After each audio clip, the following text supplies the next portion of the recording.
Hey everyone, and welcome back to the weekly catch-up podcast. It's Wednesday, August 12, 2020, and the boys are back in town for episode number 43 of our humble little show.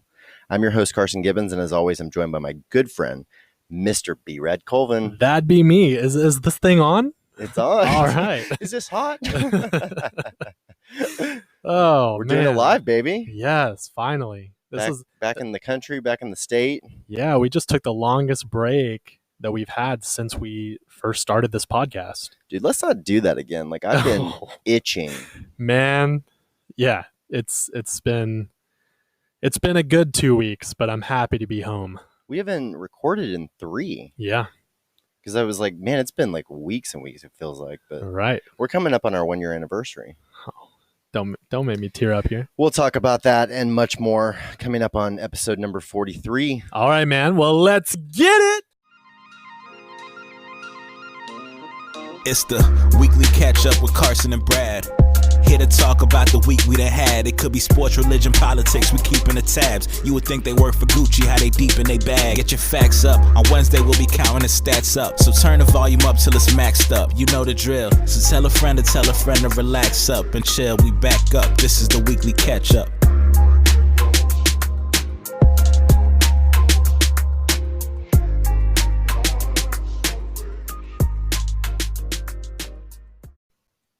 You want to just start it from the beginning? Like, what was it? July 31st, 2020. Long time ago. Man, you've been to Idaho and back. Idaho, Wyoming. Yeah, we flew out You there. went to Wyoming? Oh yeah, we went to we went to Jackson Hole. Said what's up to Kanye. Yeah, bro. Dude, I didn't know that. Oh yeah, we did the You we were did the thing. highfalutin. I said you flying private, son? Yeah, What's going on? we flew that.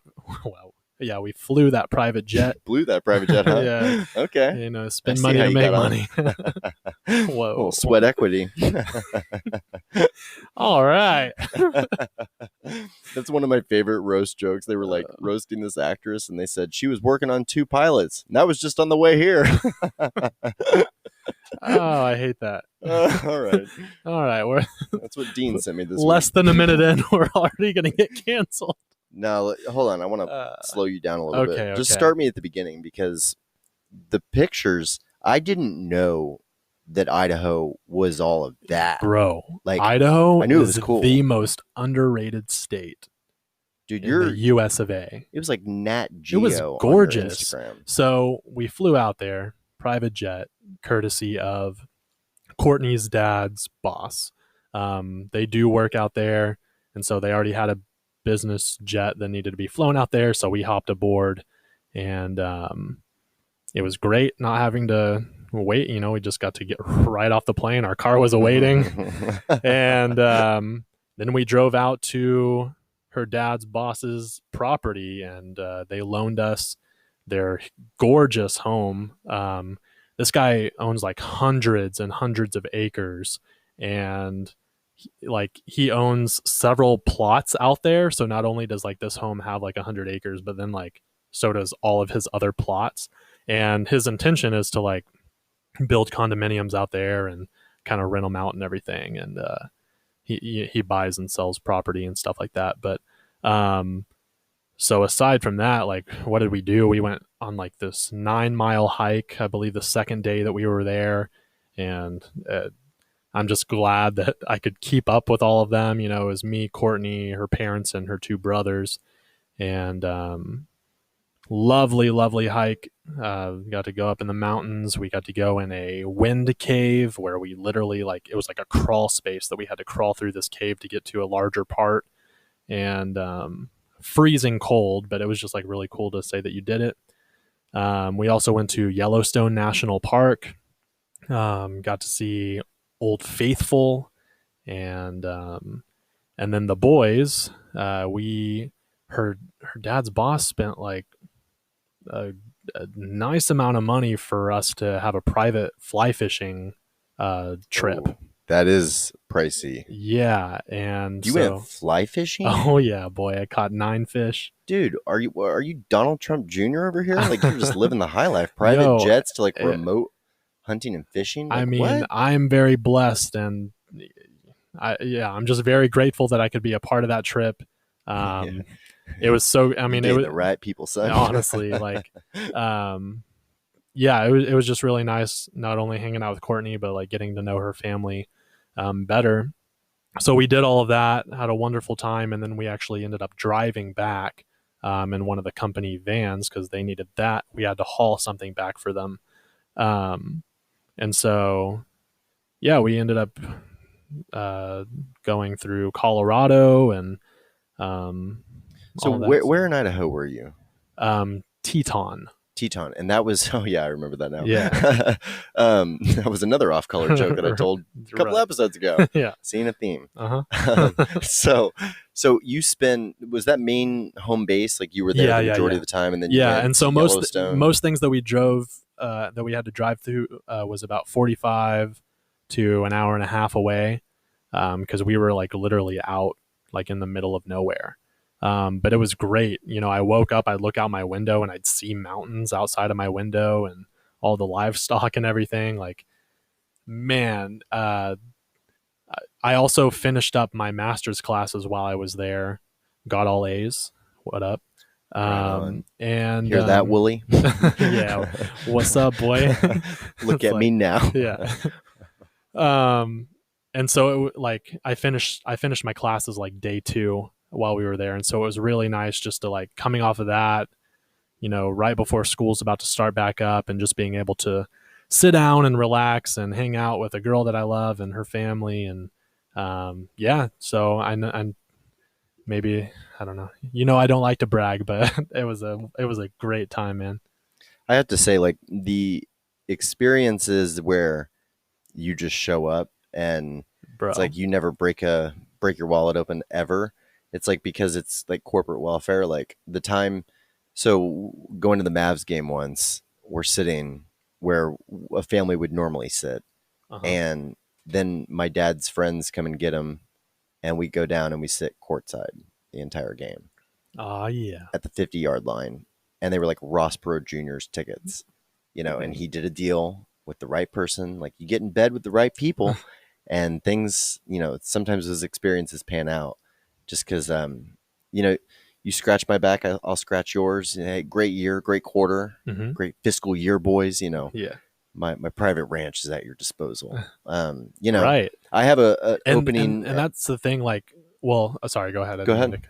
Well, I was just saying, like, because we met Courtney's dad's boss out there because they were taking the jet back home, and they were like, I've actually known him for a while because they were in the Keene area. I used to play church league basketball with his son. But just talking with him, like, they took us out to eat and everything, and they were just like the most humble people. So I love it whenever somebody can have like all those nice things, but still be really down to earth and just grateful for, you know, them being blessed and wanting to share that with others. So that was also really moving for me, is like having conversations with them and it not being like snooty or anything like that. Like, just being around like successful, humble people. Yeah, they exist. Yeah, no, I know, but rich is such a bad thing in today's world. But, you know, you had to have done something of value. You're a percentage of the value you create. And if you created all that value for the world, think about it this way. Like, the people that have private jets and a residence here, a residence there, they've likely created businesses that hundreds of people have worked at. Now, take aside all charitable donations and all the good products that they put out, like all the collateral goodness that occurs with that company. Just the fact that a company could get started and get its footing and then one day employ 200 people. Let's say it employed jobs, 200 breadwinners, and they each had 3 children that they raised and were able to send to college and all of these different things. Like, just the economic effect, and that wealth didn't exist prior. You're entitled to all of that. And then it's beautiful that they're, you know, willing to share it with people that, you know, do their same common goals. Yeah. I was going to say that what the situation that you were describing sounds semi-similar to my cousin's opportunity zone land development in Broken Bow. Okay. And he has... Dude, I've been hearing Broken Bow a lot lately. Dude, because it's the number one... they do this, like... they take this these stats every year to rank like the number one new tourist destination in America, and it's based on the percentage growth in like the spend in the area for tourism year over year. Okay. And so Broken Bow was number one in America. Oh, wow.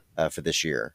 And it's just become known, as the area's grown up because it's got this beautiful lake and Beaver's Bend State Park. Yeah. They're building a casino out there. And it's got like the most cabins per capita there in the Kiamichi Mountains of like any area. Like it like breaks records. And so that's awesome. These cabins, especially during COVID, they're renting for $450 a night. And so he and his wife is like this really talented, like interior designer, overall designer, like lifestyle coordinator. Like she's very hip, and she's designed these like Scandinavian cabins with like she creates them. Like I don't even know how to describe it. Like they built jacuzzis on decks surrounded by rocks as you like drip off into the creek overlooking the mountain. Like these beautiful spots, they're selling them, they're renting them. They've sold out of all their inventory, but I helped them with some marketing stuff maybe last year.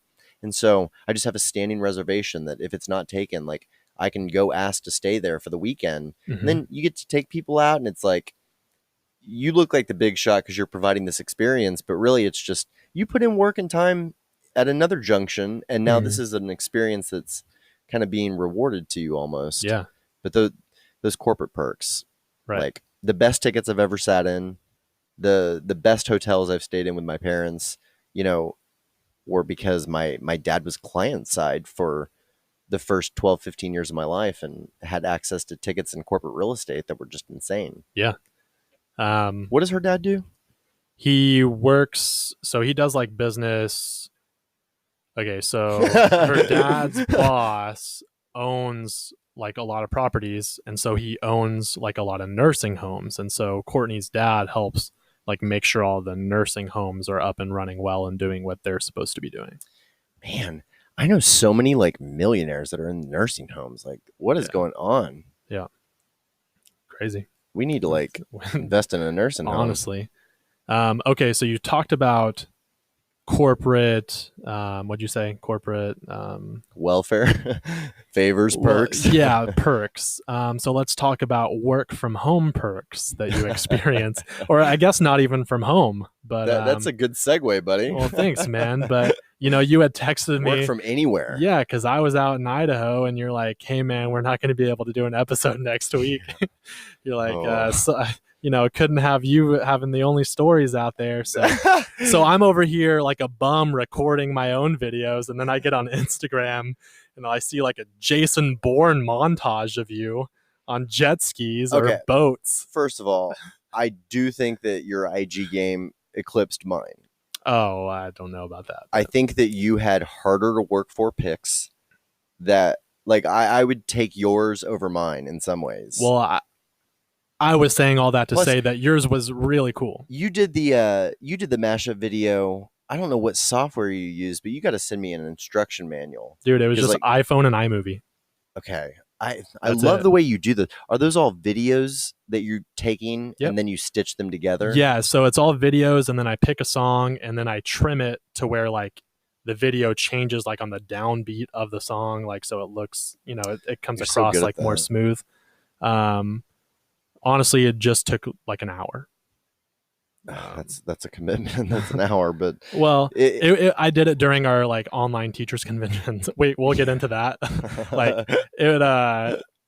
So I probably could have done it faster had I not been also having to be like, yeah, cool. Well, I was like, I want him with me to do that for me. Dude, I mean, honestly, because I commented like we do need to go on a trip together. Yeah, we need to have it subsidized. Awesome. So, okay, baby, send us money. Right. Send us money, girl. Yeah. Any more sponsors? Who's sponsoring this episode? Because we need to do the Patreon thing, by the way. Yeah, folks, we're going to do that Patreon where we have a paywall for special episodes, and you can... We should do a dirty one. Like, let's let loose. And just like, let's go all WAP. Just make it like $50 a pop. Yeah, I mean, it could get juicy, folks. Yeah. Who wants to have an extra explicit episode once a month, for it's $10 a download. Ooh, I think that's reasonable. And we'll do it. And we need it to we need a password to be set up because I do have students that listen to this. Is there a way that our parents could not have access to that? Yeah, but only people that we approve? Yeah, sorry, Dad. Yeah, we'll talk off air. I'm just kidding. I dropped a big old Totally bomb kidding. in front of my dad the other day. Did you? Yeah, we were golfing behind a family. Family. Gross. Screw family. I was Just kidding. so mad. It was like a dad that was like desperately trying to get his son and daughter on the LPGA and the PGA in the future. Oh, no. And they're all playing from different tees and they're slow. And you could tell that he was going to beat them that night if they didn't hit a good shot. And they're like, we just want to do esports. Dude, I literally turned to my dad and I was like, I hate these people. I was like, I hope she ends up in porn and he's a comedian. Oh no. You're wrong. Yeah. You're wrong anyway, for that. so best of luck to those kids. Terrible. And so yeah, we come around the corner. I thought they'd already teed off and they hadn't, and I just forgot who I was with for a second. And then I just kind of touched him and I was like, I'm sorry. And he just started laughing. Oh. Anyway. So yes. Yeah, trips, my bad though, dude. I felt very bad about not coordinating time off, for the show. It's fine. It was a last minute opportunity type situation where, work has been insane. So I worked every day that I was gone, but I finally booked a trip. I guess it was the Thursday that you were gone. Yeah.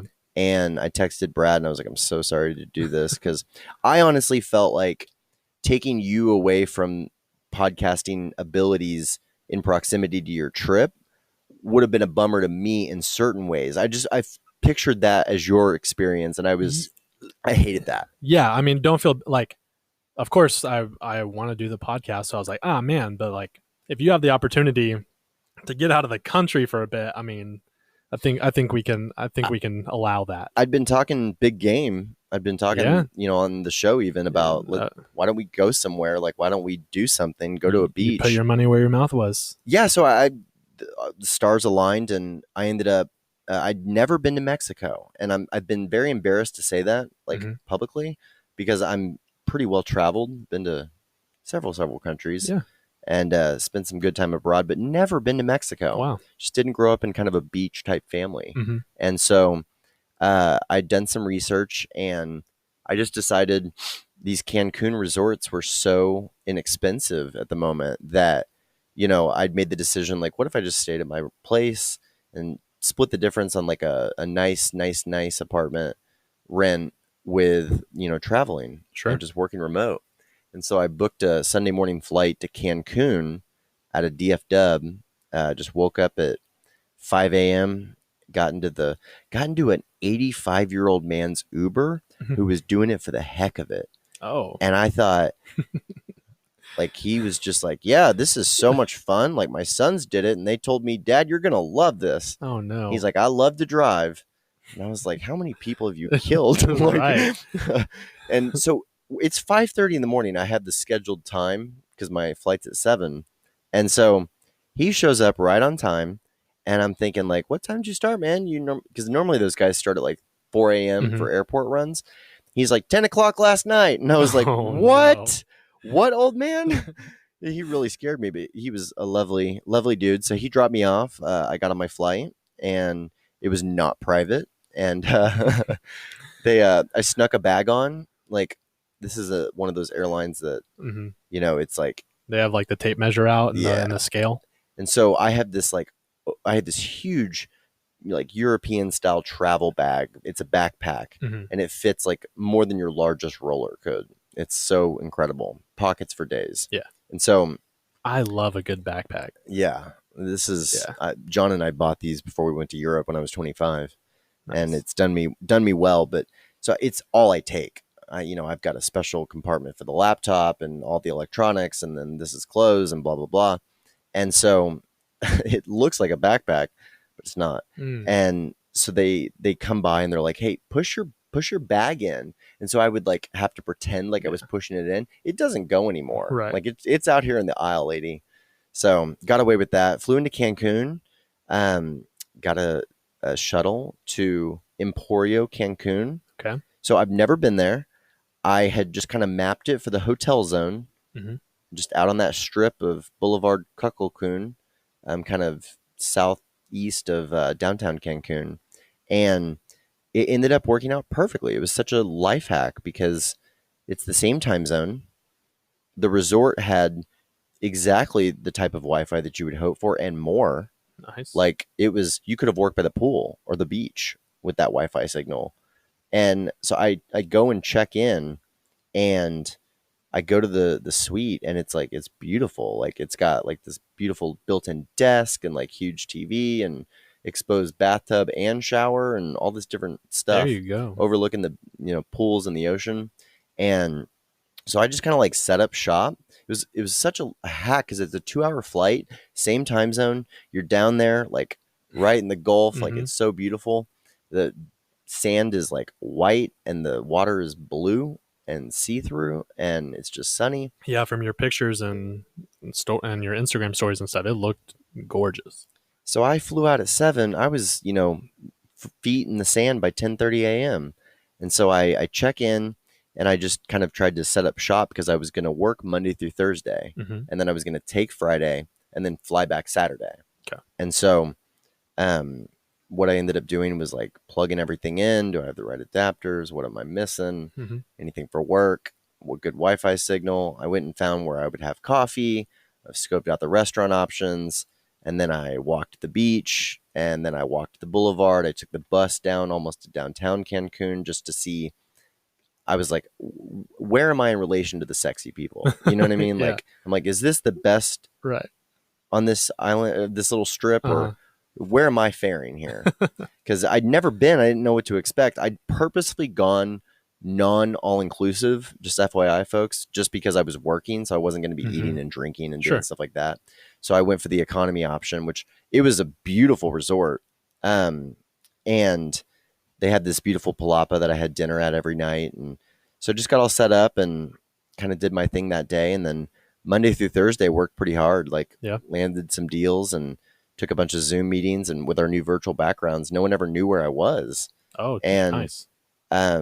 The team was like just congratulatory. Like when they found out I was in Cancun, they were like, dude, that's so awesome. Like, how is it? Like, and we just had, it was a really fun camaraderie type spirit where people fed off the energy of you going and doing something finally. Cause I felt like I had been just a stick in the mud. Like my boss goes, so why are you down? I was like, cause I was going crazy. Like, I was going nuts. I hadn't been on a plane since March or late February.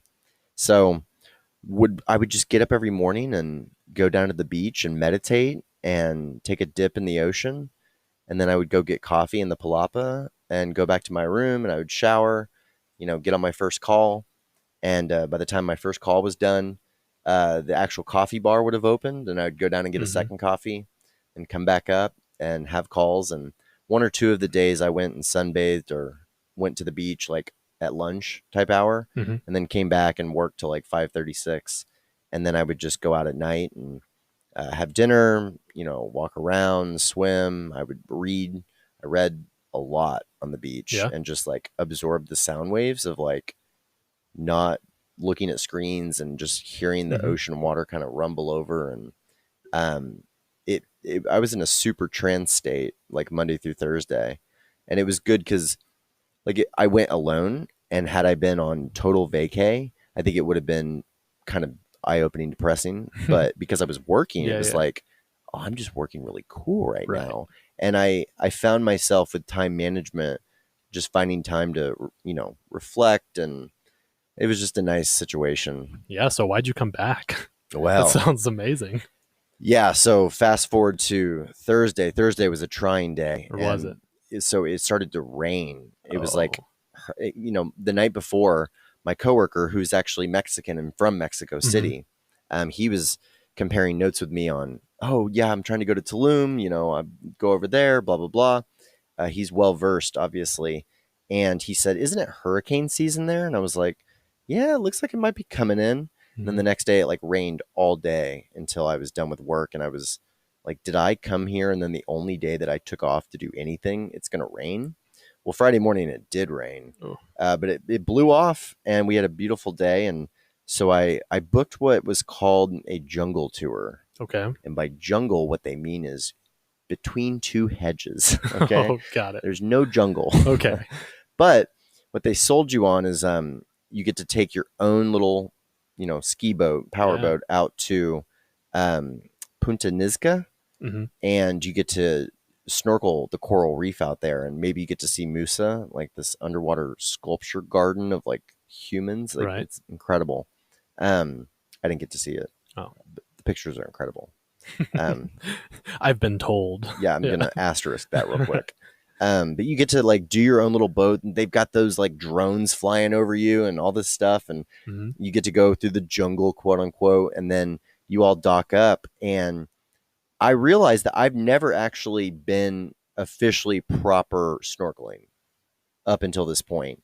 And I put that mask on and those flippers and like stuck my head underwater, and just immediately it felt like this like weight had been lifted off my shoulders. It was like, this is an experience. Like, it was so mind blowing for me. I know this sounds probably basic to all you beachgoers, but I was in heaven. Like, suddenly everything was worth it. Like, I was so just happy to be there, and I could have done that all day long.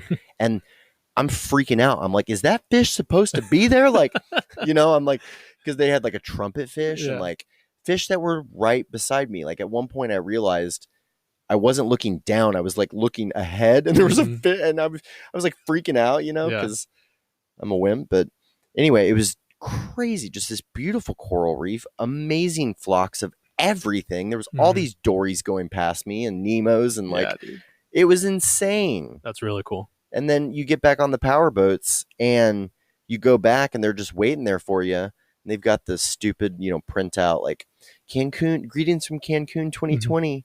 With the like printout photo. Right. But then on the big screen, they've got the drone footage. Yeah. And I was like, I want that. Give me that. I was like, just give me that. And they said, no, you got to buy the still photo to get that. And I was like, all right, how much? And they're like, it's like 1 billion pesos. And I was like, perfect. So like $3. No. So I get done paying, because I was like, that's going on Instagram like yesterday. Yeah, no, that looked fresh. And so I was like, is he in a Khaled video? Like, what is happening? And the funny part was that I was annoyed by the drone whenever it was. I was like, these stupid people, like, who's doing that? And then I get back, and I was like, oh, that's gold. Like, give me that. So I get done paying, and the guy goes, thank you very much, sir. You'll be getting an email within the next 3 to 4 days with a link to download the video. And I literally go, like 3 or 4. What are you talking about? Like, send it to me now. Yeah. And he goes, oh, I'm so. And so finally, he ends up taking me aside. He coaches me through my settings on my iPhone, ends up airdropping the video to me from the company iPad. And I couldn't even acknowledge it. He was like, don't say anything. Yeah. Like, I just walked out and nodded at him. And I walked out and had the video. And I was like, heck yeah. All right. That's awesome. I'm going to find that guy and get him fired. So after the snorkeling situation, shout out to that guy. Yeah, no, he's a real one. I didn't even palm him. And because he didn't want to draw enough attention for me to even tip him in that moment. But solid individual. He airdropped it to me. I had it on IG within the hour. Yeah. No, or 2. So, but after the snorkeling thing, I was like, I'm going to extend the trip, because, I wanted to go back on they have this like the big boat where you're not driving it. You're just, a passenger, which they totally downplayed. That big boat takes you out there for like hours to snorkel. Okay. I was like, I want to do that next. But in looking at the weather report, it looked like hurricane season was upon us in a major way. And I was just like, I'm going to get out of here. Yeah. So I got up and I met a lot of people on Friday. Like on Friday, people started to trickle in. Up until that point, it was really tame. I've noticed. So whenever I did my solo trip to Iceland, like during the week, it was like really just me time. And then on the weekend, that's where I met a lot of people too. It's just a lot more people coming out. Well, and they made me feel like kind of stupid. I was talking to these guys in the pool Friday, and they were like, so where have you been? And they're mentioning all these crazy places that I'm pretty sure were not open at the time. And I was like, yeah, no, I've just been working and like meditating and reading, and it's been good. I've been having a lot of fun. Like, and it just, I had realized I came to like the spring break capital of the world, and I'm like reading a book, you know. Yeah. Like it's sad at a certain Yeah. point. Nah. So anyway, but Friday I'd met a lawyer for the federal treasury down there, Oh, wow. a Mexican federal government worker, and we went to the most bomb place in Cancun called Porfirio's Okay. to have dinner, and like it was dinner and a show. It was just insane. Ended up venturing out a little bit further in Cancun that evening. There were some videos that didn't make it to the IG story just because I felt like there was massive non-social distancing occurring. Got it. in the Cancun party district. And you want to talk about Miami Vice or then like Too Fast, Too Furious, whatever. It wasn't the boat scene. Like I felt like Dom was about to come out of these places. Like Really? they had these like party alleyways that there was just all these bars and clubs like bordering it, but they'd also spilled the party into the alleyways in between. Oh, wow. Where they had like lounges and hookahs and all these different things just bordering the streets. And so you wouldn't go from like bar to bar. You would go from pocket to pocket because Meek Mill is holding this joint down and the two joints next. Like it was a crazy environment. Yeah. It was wild to see, but I did feel like I was concerned. Like I didn't really stop at any of the places. Like Yeah. I literally like put my mask on and was like, okay, this is almost concerning. Right. But it was a spectacle to be had. So between getting a little bit of that action and the snorkeling and the boats and then just awesome work remote the rest of the time, I thought it was a good thing. That's awesome. I think I might go back. Yeah. Or somewhere like that. Yeah. Yeah. Might as well. Might as well. I really came back more for like personal things because we've got John's bachelor party this weekend. Oh, yes. We got upgraded bungalow status. We're now on bungalow number 1 with a private deck overlooking the water. Love that. So it's not, NOLA was our first choice, but yeah, this will do. Yeah, I think so. So I flew back and now I've been back at work, back at the office. Had to sign a liability waiver and now I get my temperature taken every day. And I run super cold. Okay. I'm yeah, like me too. 96, 97. Just cold-blooded fiend. Well, welcome back and welcome back. Thanks, man. Welcome back to you. Thank you. I'm glad that we both had good send-offs to the summer. Because are you back? What's your status? So all the staff is reported back this week, and then our students are back on Monday. Oh, dang. Yeah, man. So they're back. They're back with masks and a sink outside to wash your hands before you enter the building. And we'll be wiping down desks after every class. And my classroom is so small that we can't maintain 6 feet. And so we will have to wear masks throughout the entire class period. So that'll be interesting. But we're back, baby. Come get your education with a mask on. That's right. That's crazy. Yeah, man. So, I mean, that seems like for Keene the appropriate level of response. Yeah. No, I think it'll be fine. We're apparently we're going to be able to play sports. Like our soccer team was practicing today. So that was, I don't know, man. That's interesting. I'm just going to be making sure I do everything to where they can't pin something on me if somebody gets the COVID. Well, I mean, they couldn't attribute personal responsibility in any type of legal way to you. Not to me, but I mean, yeah, I don't know. I'm just going to do my part. I'll leave it at that. But yeah, we had teachers convention last week. It was supposed to be in San Antonio, but instead we did it online. It was basically formatted just for elementary teachers. So I'm not going to say it was a complete waste of my time. I mean, you're getting A's in your master's program, bro. It's serious. Yeah. You're on private jets. Yeah. The final day was probably the best day. We had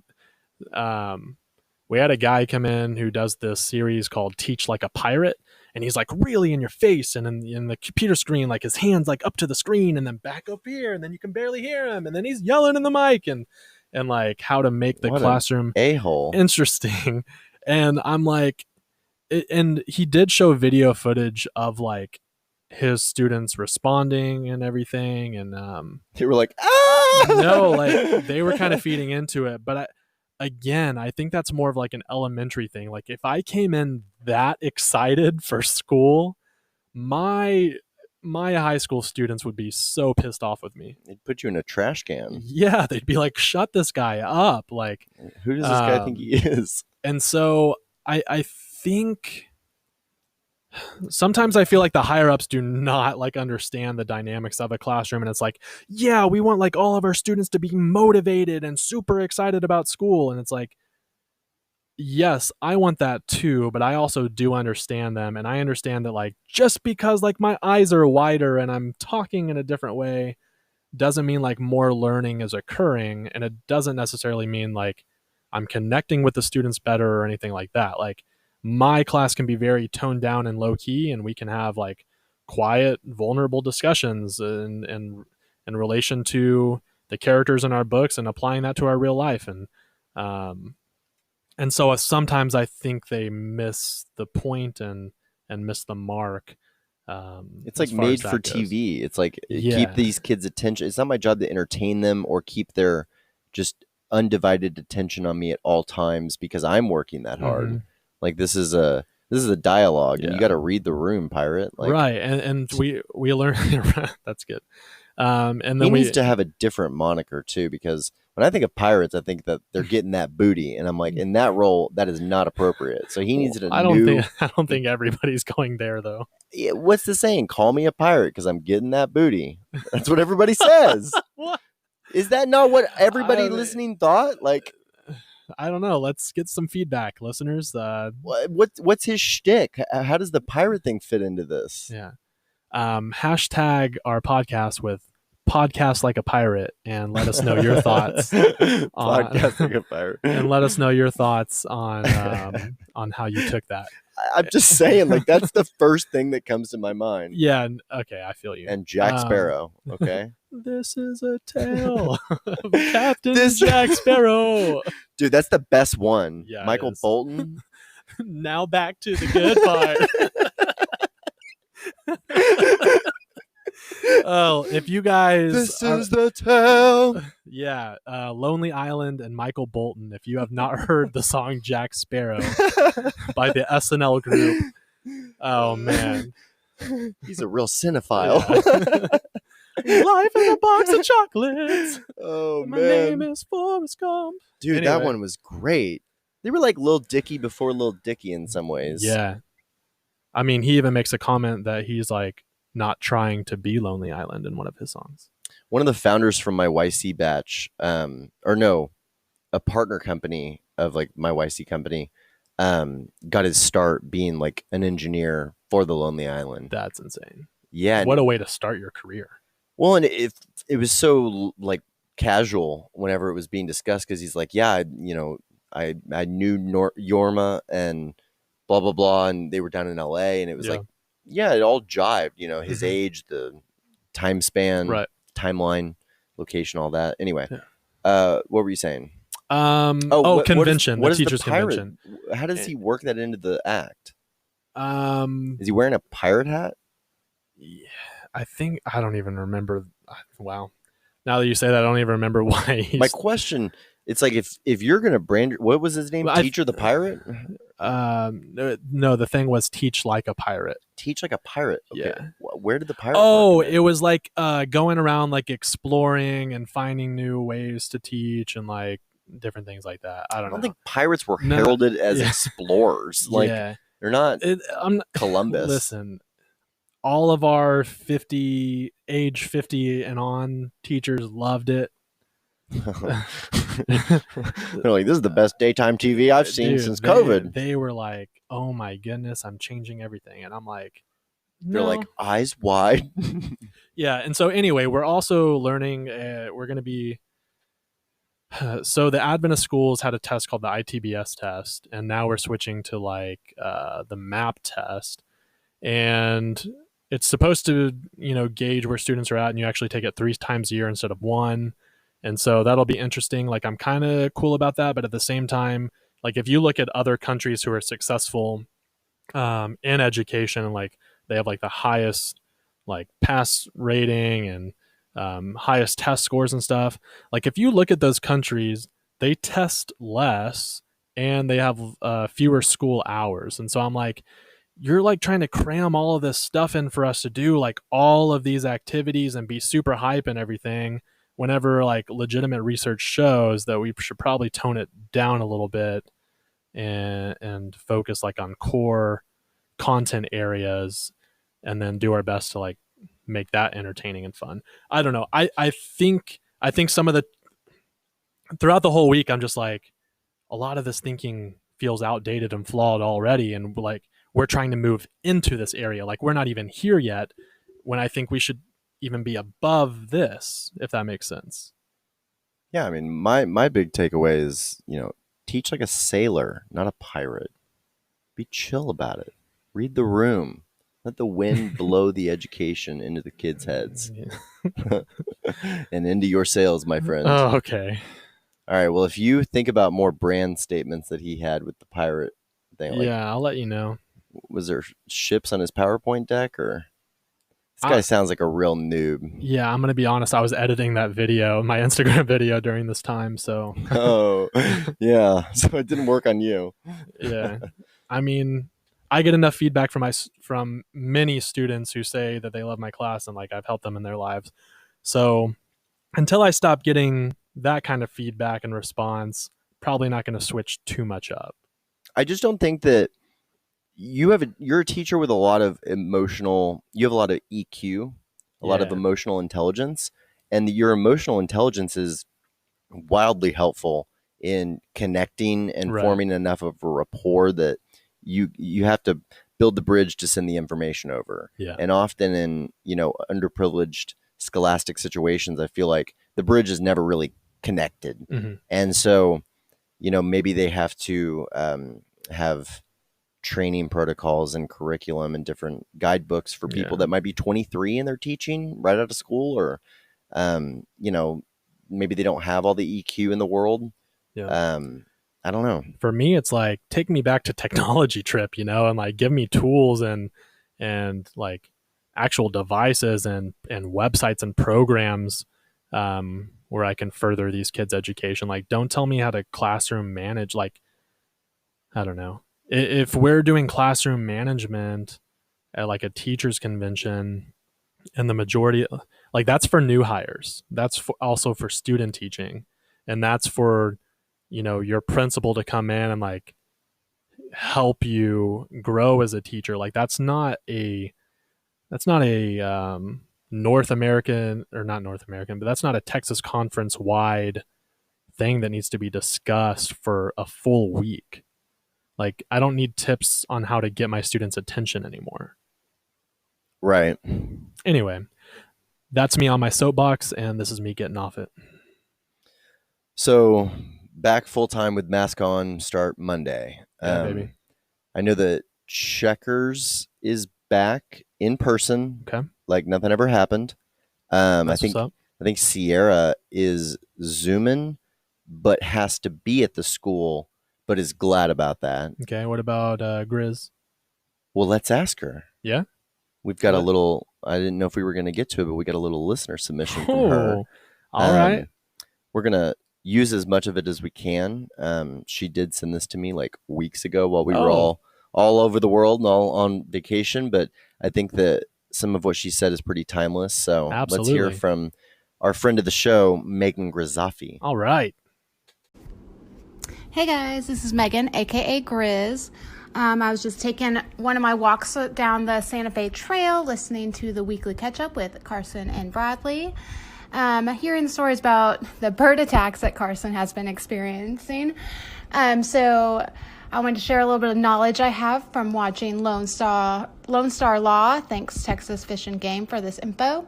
But usually birds will do something called a dive bomb, which is where they're swooping down from like a high perch, like a tree branch, and they're, attacking whatever's below because they feel it's a threat. And it's usually because they have a nest or something nearby. So I just wanted to share that info with y'all, even though city birds are probably not the same. Also, update on school life for me and Richardson ISD. So my district actually sent out some surveys to the teachers and to families asking, their feelings and thoughts, and wanted some feedback on virtual learning, if they felt comfortable coming into the school. So parents were polled, and they got to choose whether they wanted to do learning from home or if they wanted to do in-person learning at a school. As of right now, the whole district is not doing any in-school, in-person learning until September for now. But they also polled the teachers, and if we feel comfortable going into the classrooms to do our virtual learning, if we feel comfortable going into the classrooms to do face-to-face, or if we, for whatever reason, wanted to stay home to do the virtual learning. And so that was really, I guess, nice for them to take our opinions into consideration and see what we felt comfortable doing. All right, all you city birds. Yeah. Shout out to Megan Grizz for that wonderful submission. Oh, is this? This is it. Oh, I was testing the mic. No. I just. What did you just I say? just went, yeah. Okay. And my chair was squeaky. Well, hey, what's up, guys? We're back. Okay. Okay. Back to the show now, B-Rad. Be a good. I wasn't even sitting down before you started recording. Oh, I'm sorry. I want It's to all get more good, loose man. with it. Shout out Grizz. Shout out Grizz. No, for real though, she's absolutely right about the bird situation. So update on that. I'm walking free. I'm light as a bird. I'm walking down the street like, come at me, bro. Like I'm back to looking at humans as adversaries and not birds. Like it's been amazing. They went through and they cleaned out all the nests on Victory Avenue, and they said that there was a big one that was apparently like midway down the block, and that's why everybody was getting their eyes pecked out and stuff. And so the swooping stuff that she describes, that absolutely is indicative of city bird behavior as well as country bird behavior. Oh. Although those country birds, they're the racist birds. the rural. Uh-huh. The rural birds. Those MAGA birds. Mm. They're not those blue city birds. No. Anyway.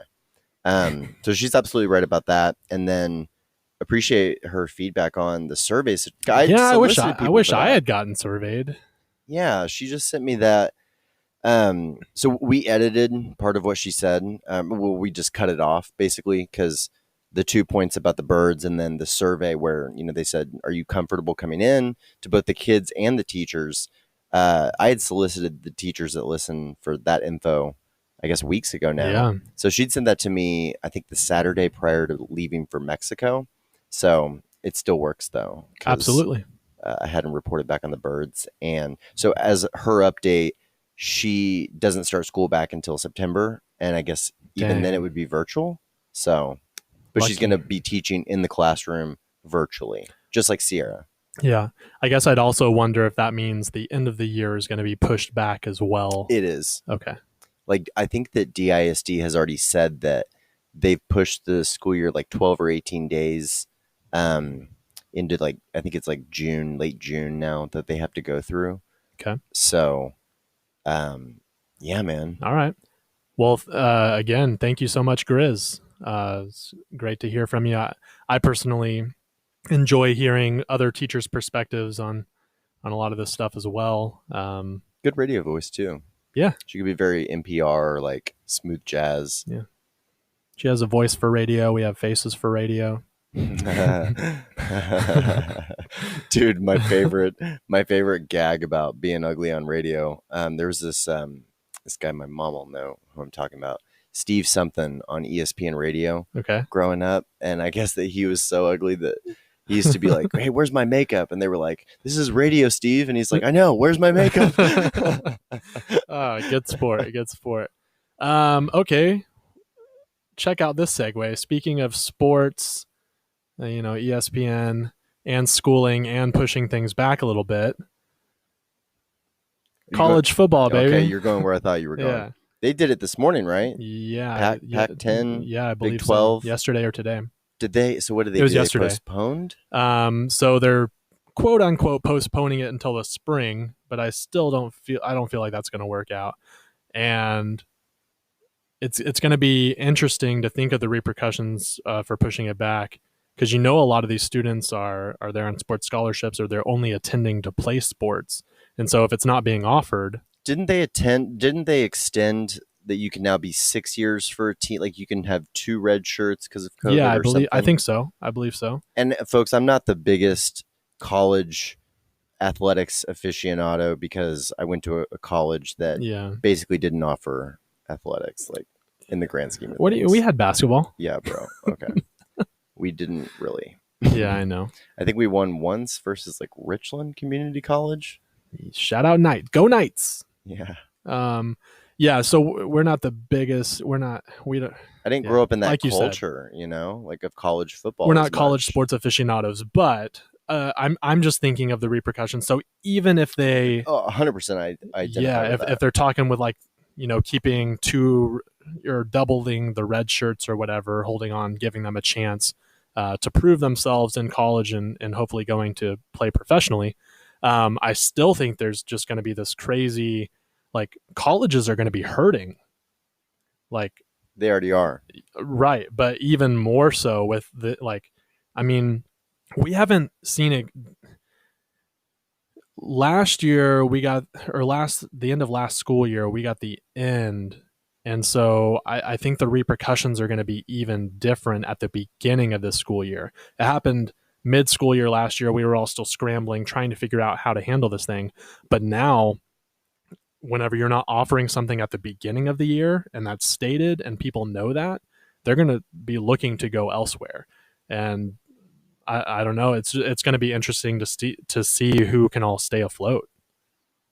I saw them discussing that on Get Up this morning, and something to do with like the transfer, the request to transfer and go to another athletic program. Mm-hmm. And I saw one of the talking heads was saying something like, most of them are not going to do that because let's say you leave the Big Ten or Pac-12, Big Ten, whatever it is. Yeah. Let's say you leave that and go to some more inferior program, and then that gets canceled and you can't get back over here. Like, I don't know.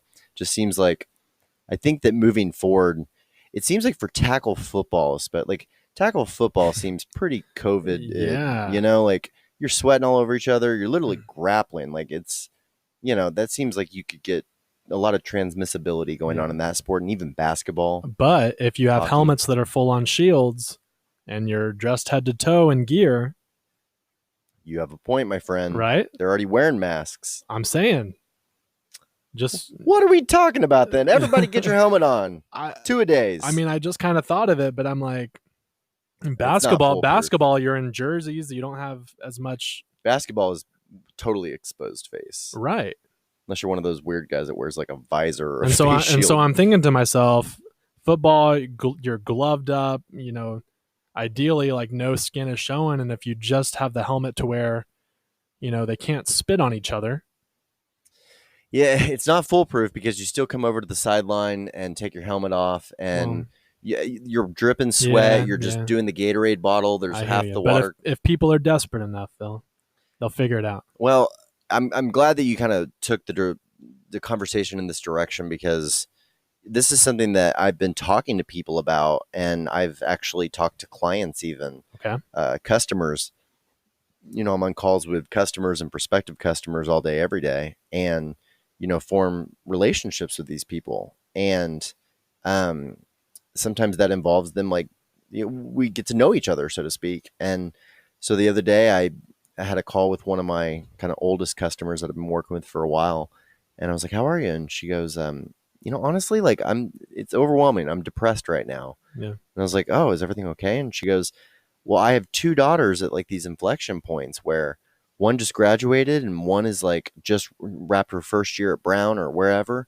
And, to your point, taking it even beyond college athletics, if you're at an inflection point of any kind in your life, I don't even know what to think for you right now. Like if you just graduated college or you're trying to get drafted or something like that, and like there's no spots because there's no games, and like, are we missing all these outliers in this 2020 class that would have gone on to catch 1,000 passes in the NFL or something like that? And they're never going to get that shot because just this weird fluke where the world shut down. And how many different levels of that are there? Like there's people that are not going back to college this semester because in some ways, why would they? Right. people at different school levels making the same decision. Athletics are shredded. They're screwed right now.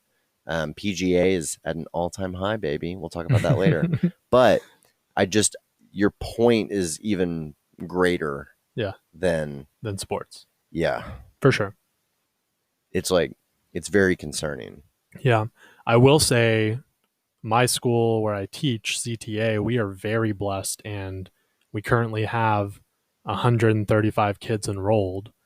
It's about on par, right? That is like, we typically don't have this many registered until like the day of school.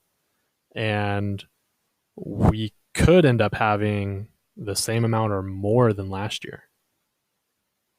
So we're just really blessed. And I know some of my classes, I talked about teaching in my small room, so we'll all have to wear masks. But I do have a couple of larger classes, so I'll either be teaching in the cafeteria or the library because it's a bigger space for those classes. And so, and we've been having training all this week for how we're going to handle stuff. And I truly believe that we'll provide a safe space. And I typically talk about a safe space as emotionally, but now also a physically safe environment. And so we'll see how it turns out, man. But our school is very blessed because I know several of our sister schools are down in enrollment this year, so it'll be interesting. Crushing the competition, baby. Well, where I go, they follow.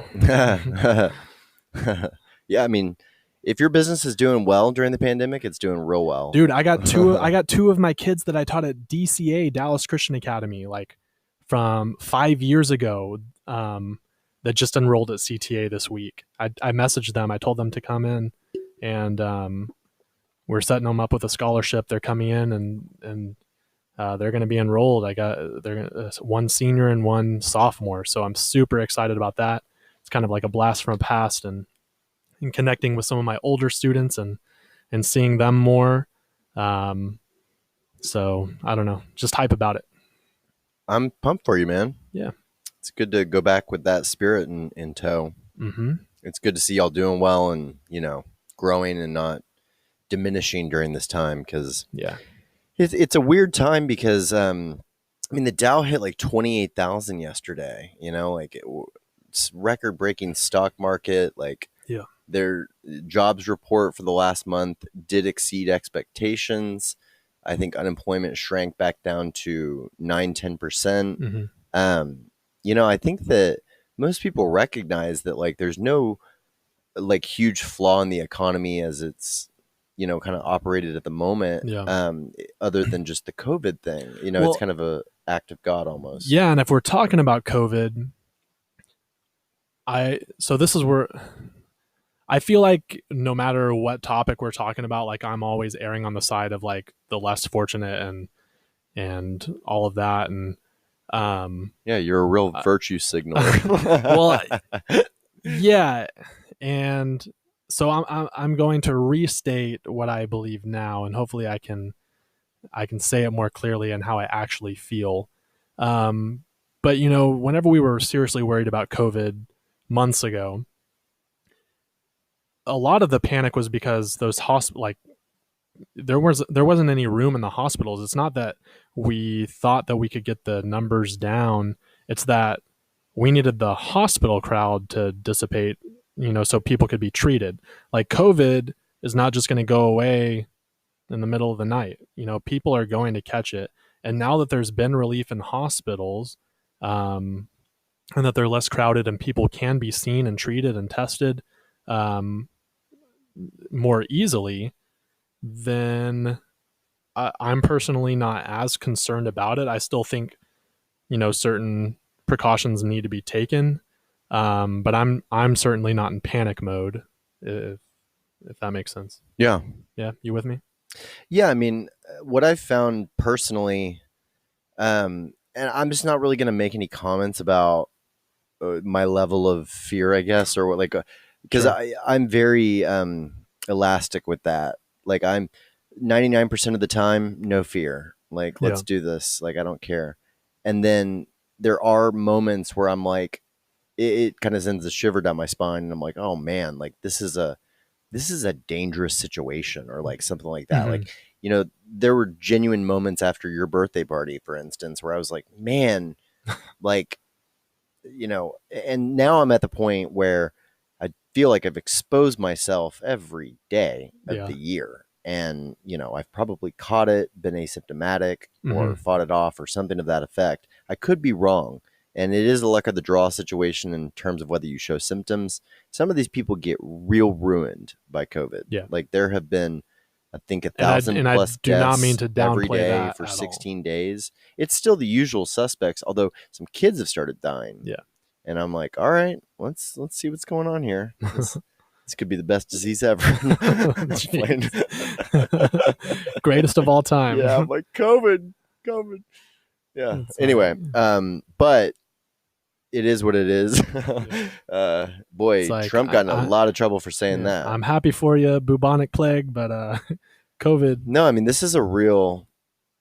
We're not going to get back to normal COVID anytime was the greatest soon. virus of all time. Yeah, it's Trump. perplexing. Trump said it is what it is, and he shouldn't have said that, even if it is what it is. Like there's just a way of saying, like, words have meaning and power, and just because something holds true doesn't mean you shouldn't be more careful in how you say something.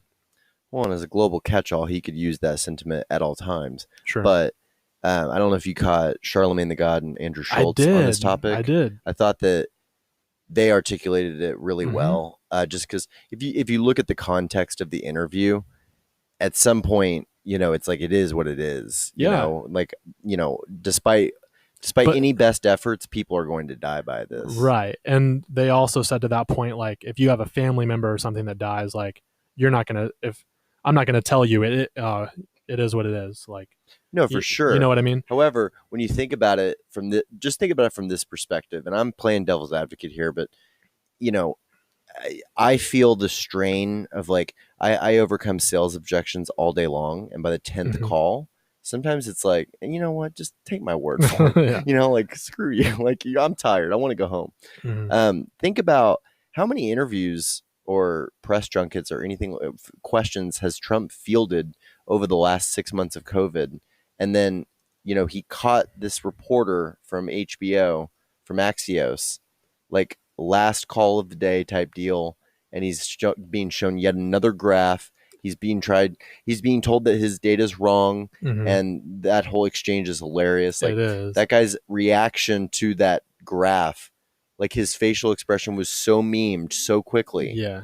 Like especially smart audiences, like smart audiences picked up on that. Like all the tech people. Yeah. I loved the next day on Twitter. It was hilarious. Jonathan, what's his last name? The reporter from Axios. I don't know. He's a good guy. I like his journalism. Okay. And I thought that was, I didn't watch the whole interview, but they definitely took that and were like, oh, he's an uncaring prick. Well, and so I agree. You can be worn out. You can be tired. And at the end of the day, you're like, it is what it is. But I will also say it's not like Trump gave a lot of great answers in interviews before that one. So you can't be like, it's the end of the day he's tired, because he's been giving crappy interviews and answers for months. Yeah, no, 100%. And if you hate him, you're always going to hate him. Right. I get that. I'm saying, just the statement of it is what it is. I'm not standing up for it. I guess, I'm just begging the question of, at what point it isn't what it isn't. Do I have to be like somber every single time I speak to the press, like 7 times a day, or like, because at some point you got to realize that it's rehearsed and it's faked. And I mean, talk about rehearsed and fake and weird, and just a weird situation unfolding. Did you see the VP pick? Oh, what up, Miss Harris? What happened there? I have no idea. I never thought he was going to pick her. She eviscerated him. Yeah. In the debates. Like, dude, that's all that I've seen is people like quote tweeting her with her own quotes. Well, she's like straight up. She believed his the pedophilia allegations. Yeah, everything. Like, she sold him sexual misconduct. Sexual misconduct. Yeah. She said that she believed them, and Man, she is so politically two-faced and expedient and a liar and political ambition. She's a hot woman. I think she's very qualified. I think she's a sociopath. And she has the most gaffable reels online of just like, I watched it happen during, like, whenever Jussie Smollett happened. Mm-hmm. Do you remember how she came out in such condemnation and immediately seized the marketing opportunity that it was for her? Yep. And then when she was asked about it on the campaign trail, she literally turned around. Like, she couldn't even answer the question. She wouldn't own up. She's also, I'd be curious to hear from people that are Biden people, and maybe you're predominantly interested also in the disproportionate minority count in prison versus whites and some of those different issues. Black Lives Matter. Is she a real advocate for those causes? Because some of her California stuff is not good. Yeah, and I've seen a lot of white, like, and I'm talking about like my direct friends, like posting on Twitter their thoughts and everything, but like white, Hispanic, Black, like a lot of them are not agreeing with this, and like they don't like her. And so, man, people, she's trending, and it's like this historic thing as being CNN is so fake. Right. It's like they're trying to make it like this great milestone when they're like sitting on all this footage of her and him going back and forth, eviscerating each other, and now pretending like it's all hokey pokey, when he called her 90 minutes before the announcement was made to let her know that she'd made the cut. Yeah. And I think that they picked her because they said that she would sell well via Zoom. Because Biden can't keep his mouth shut and keeps hurting his chances with the Black community. She's marketable. She spanned 2 different ethnic groups. She's Jamaican and West Indian. Right. And, the first, I guess, they say African American. She's from Jamaica and West India. Yeah. But was born here, obviously, because she's running for president. Mm-hmm. So I think she's a Black American, and a beautiful one at that, and a very accomplished woman. But one that, bro, I hate to go here, but like when she was in her 20s, she got set up on her first political job by her 60-year-old married boyfriend. And I feel like she's got gumption and hustle, and she could be a motivational speaker. She could, get me rowdy, proud, and loud for something. Mm-hmm. I could get behind her in a corporate setting. But one player to another, like, I recognize the ambition in her and her blind pursuit of that. And I just think that maybe, Yep. I think there are several sketchy aspects to it. Some of her marijuana stances where she's enjoyed the recreational habit, but has also like done some really shady things with like marijuana prison sentences. Mm-hmm. And she had a truancy law that ended up jamming up a lot of like single parents and stuff like that, where they would like arrest the parents if your child was truant or tardy or something. And, ultimately, when you take, especially a disenfranchised community, off the street for a couple days, they're not coming back to the hourly job or the, get paid as you go type job of, working a parking lot or working at the store or being a waiter or whatever, the disenfranchised community type positions would be in that type of food desert or economic desert.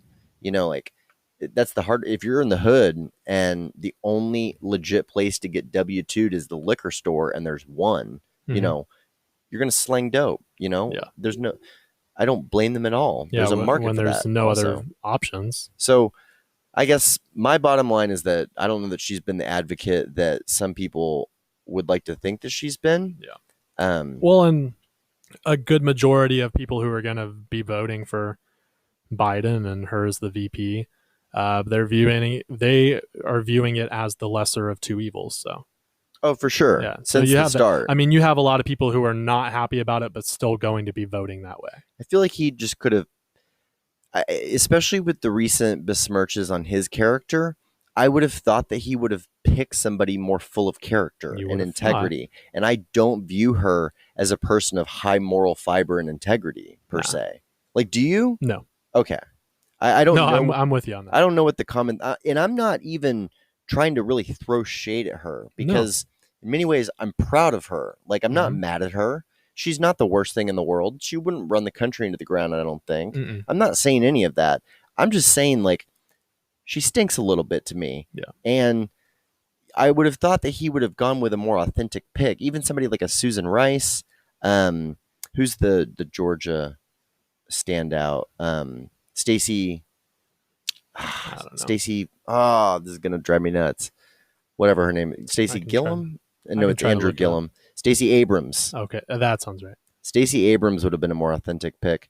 I wish that he could have picked Amy Klobuchar, but of course she's a white woman, so yeah, you know, she only has it's not good for the ratings. Just one strike against her, I guess, but she would have been a very capable candidate. And I feel like if he'd gone with an Amy Klobuchar or Susan Rice, he could have gone ahead and died like he's going to, and you know, the country would have been left in competent hands. Somehow the country could end up in Kamala Harris's hands. Wild. It's like female Wild Trump. Times, man. Yeah. I don't know. So that's that. It doesn't matter. I mean, Trump's going to get reelected. That's just painfully obvious. Like, yeah, it could have been Kanye, but he didn't turn in his forms in time. Yeah. What's going on with that family? You see Kylie in this new video? I was laughing earlier on in the podcast because we both have the song in our show notes. Bring a bucket and a mop. So the song. Wait, are we gonna? No, we're not gonna discuss this, right? I feel like nothing to say. It's a great song. Hey, Megan Thee Stallion goes in like from. I tried to get you on Megan Thee Stallion. Well, and you I'm on her now. I'm awake now. Listen, people. She came to life in this, and I was like, all right. I tried to put you on early. She's got bars. I don't like some of her other work. I still don't like it. It's going to grow on you now that you know her. But her flow in this song, I was like, okay. It was like watching DaBaby grow up, you know, and get past the don't and be the adult. Yeah. Well, he's a dull rapper at the moment. Like, he's got bangers. Oh yeah. You know, like I enjoy his music. Yeah, crazy. Sometimes when a guy comes out and he sounds like a panda, for instance, and then you realize that he's a Jay-Z or Drake, you're like, oh wow, the progression. That's what's exciting when the second album hits and they're like killing it. Yeah. They flourish and grow. Megan Thee Stallion is growing. Yeah, Cardi B is back, baby. She goes pretty hard in that song too. Yeah. So if you don't know, we're talking about the song WAP. not going to discuss what that stands for. You can do your own research, but I think it's. Don't tell him to look that up. Yeah. Yeah. Don't. What we're talking about, I guess it's a controversial song because and that's what I do. I haven't read anything about that except the Ben Shapiro stuff. Oh my goodness. And all the tweets that are coming. Like, do you watch Flagrant 2 with Akash and Andrew? I've seen a couple. You've shown me a couple. Okay, stay on that. It's like in my algorithm now. Yeah. So they are the freshest, most relevant take on everything that just happened. Yeah. They are our big brothers. I really feel this way. Their type of show where they can be like real time with it and their differing perspectives, I find that so valuable. Flagrant 2, Akash Singh and Andrew Schultz, YouTube. I think it's on podcast. Valuable stuff. Like, I really like their stuff. Anyway, they discussed this. Okay. They did a Ben Shapiro mashup. Oh, no. They made the song with Ben Shapiro singing the lyrics, basically. Oh, it's hilarious. Anyway, it contains very sexually explicit and vulgar lyrics, and so people it's a Cardi B song, Megan Thee Stallion song, right? But people are acting like this is the first song to ever do it, and so the controversy is that it's like, well, now women rappers are having these type of lyrics, and nobody was saying anything whenever it was all the males being like misogynistic and sexual and things like that. Like, nobody was up in arms for any of those songs. Yeah, it's difficult because it's like it's very vulgar behavior. Yeah, dude, we were in middle school singing like the Whisper song, like Yin Yang Twins. Like, yes, like absolutely. You know what I mean? And that but it's viewed by many as female empowerment when the Sure. female is instigating and in control, and the boss. Yeah. And so I haven't caught any of the backlash. So what's been happening? I've mostly only been seeing people complaining about people complaining, if that makes sense. Like, oh, I can't believe people are hating on so and like, stupid. but I don't see any of the original posts where people are actually complaining about it, except for like politicians or like politicians? like far right Republicans. Like I've seen a lot of people quote tweeting them and making fun of them. Why are they weighing in? Exactly. Yo, it's music. If you don't enjoy it, don't listen to it. Yeah. It's like, not meant for you. If you voted for a president that said grab them by the then you probably don't get a say in this conversation. Well, I mean, whatever. It's a great song, and I'm not advocating that, everybody run out and I'm going to listen to it on the way home. Heather, don't Google this one, please. Yeah, stay. I'm joking. I'm not going to listen. Don't Google that one. Yeah. But from an art form perspective, Megan Thee Stallion has bars. So they killed it. And the video is crazy as well. And then another reason why it's there was a petition going around to get Kendall or Kylie Jenner out of the video. Why? Because they hate that she's in it. It's like just cause it's like hundreds of thousands of people signing the petition. Oh wow! Now, if all those hundreds of thousands of people all had $100, they still wouldn't have as much money cumulatively as Kylie Jenner. That's accurate. She could give a hoot. Anyway, so that's that. That's she the looked song. Good. She's a young woman now. Mm-hmm. Yeah. I mean, she's like 20s, so right. I'd hope so with her being in that song. I wait to say, but she was so sexualized. Tiger was with her at like 16, 17. Yeah. But that was controversial. That was some statutory occurring. Yeah, and nobody did not anything. Okay. Yeah, it was gross. Kris Jenner was probably like they just cracked jokes, but nobody did. Well, that's my thing though. Like, I won't say that an Ariana or a Kylie or any of those people that I have viewed as teenagers for so long are, they've come to their own. Mm-hmm. That now they've caught my eye until they're like 25. Because I'm no Crystalia. Right. He's I heard that he's going to be in the clear. Is he? Yeah, like that he'd kind of accurately disputed all the allegations. Okay. I don't know where you're about to go, but some really influential people in our lives were taken down while we were vacationing. Brian Callen. So I noticed that he hasn't been. You don't know? No. Wait, what? Yeah. So what happened? Oh, B got Me Too'd. Did he? Uh-huh. Okay. LA Times. So one of our favorite podcasts that Brian Callen, B-Rad and Michael and several of our buddies listen to, T-Fat-K, Fighter and the Kid, Brian Callen. Did they talk about it on Fighter and the Kid? For like 3 minutes. Okay. Josh Wolf sat in, I want to say. Yeah, because I've been listening to him like whenever I go to bed, so sometimes I just fall asleep.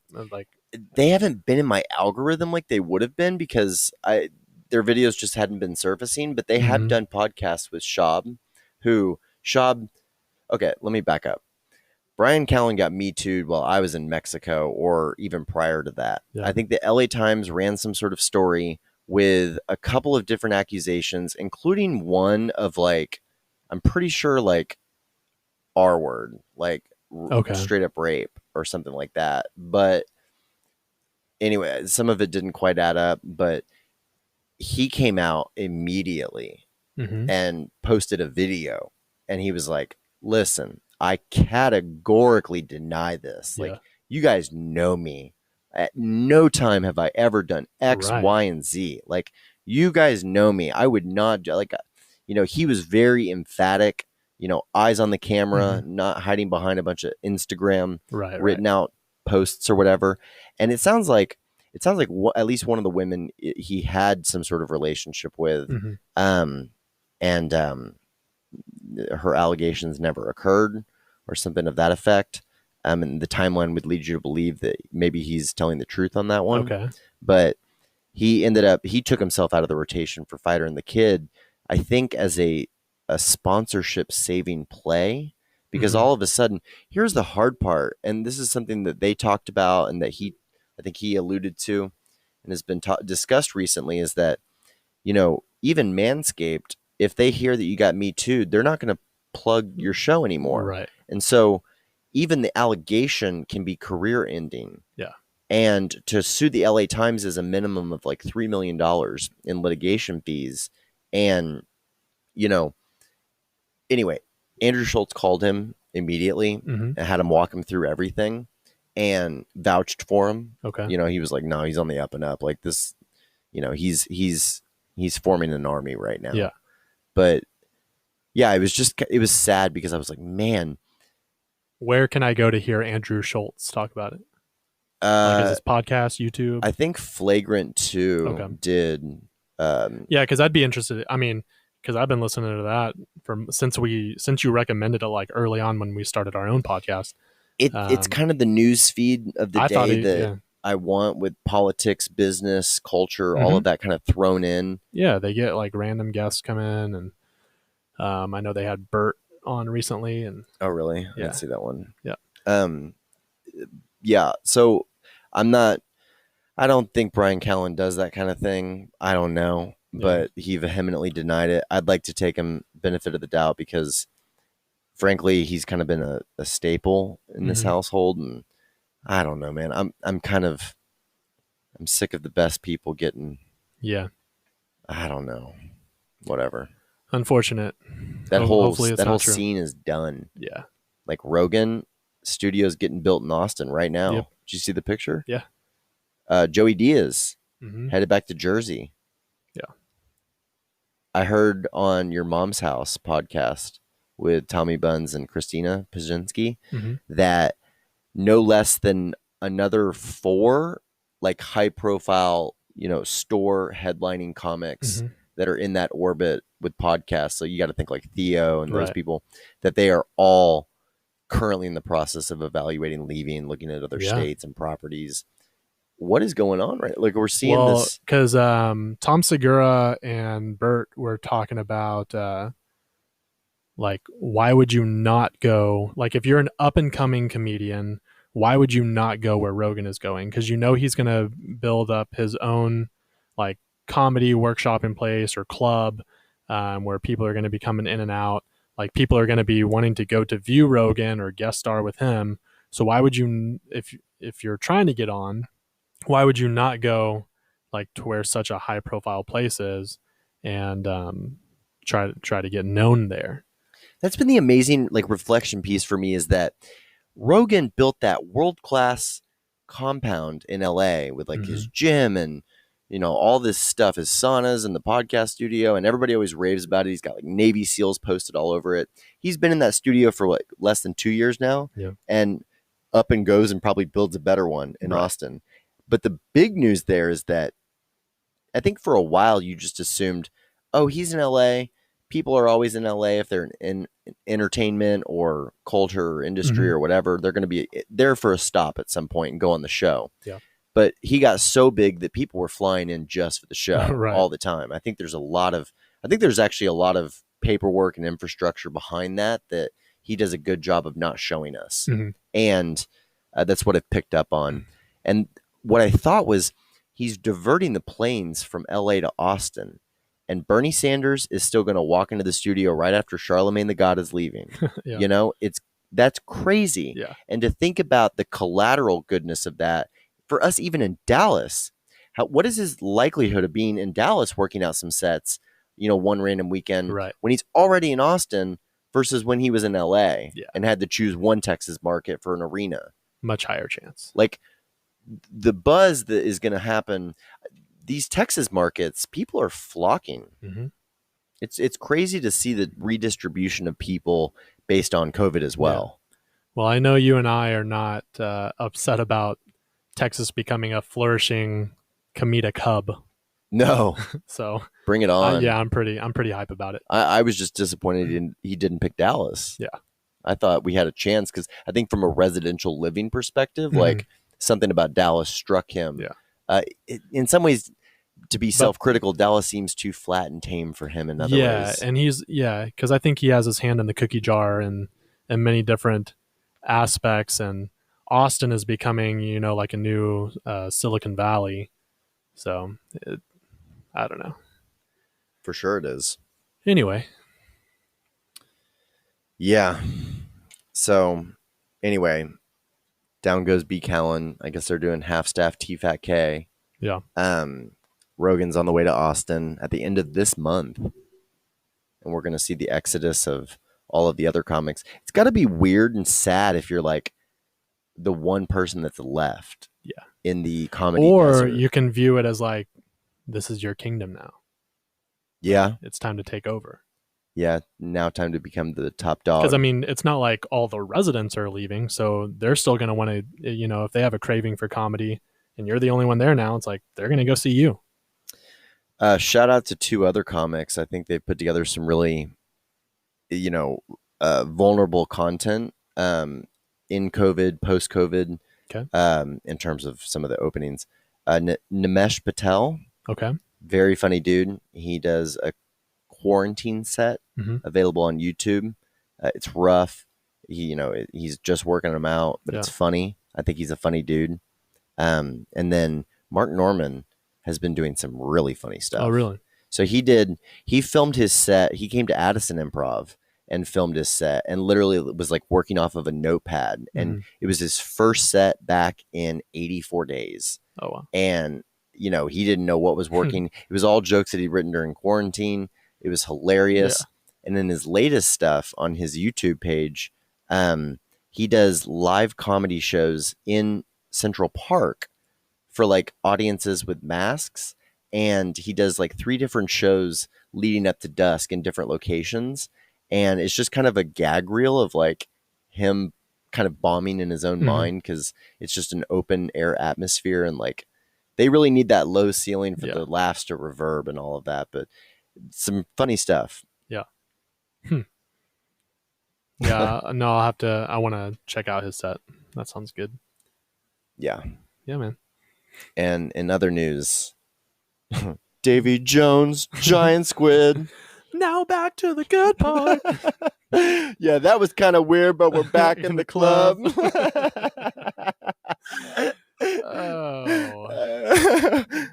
One of the greatest songs ever written, honestly. Those are gems, man. Yeah, that song is timeless. NBA bubble will be expanding. What? Yeah. In size or duration? No, so the players will be allowed 4 guests per player plus children. Oh, snap. Yeah, so if a guy doesn't have children, he's just going to be... Well, his 4 girlfriends right, have children. That's exactly. Yeah, bringing in 4 quote-unquote guests. Each player is allowed 1 ticket per playoff game for a guest, plus an additional ticket for a child shorter than 32 inches. So, yeah. Today's must heard. Yeah. They announced that today. So basically, NBA conjugal visits are now allowed. That's what it's really boiling down to.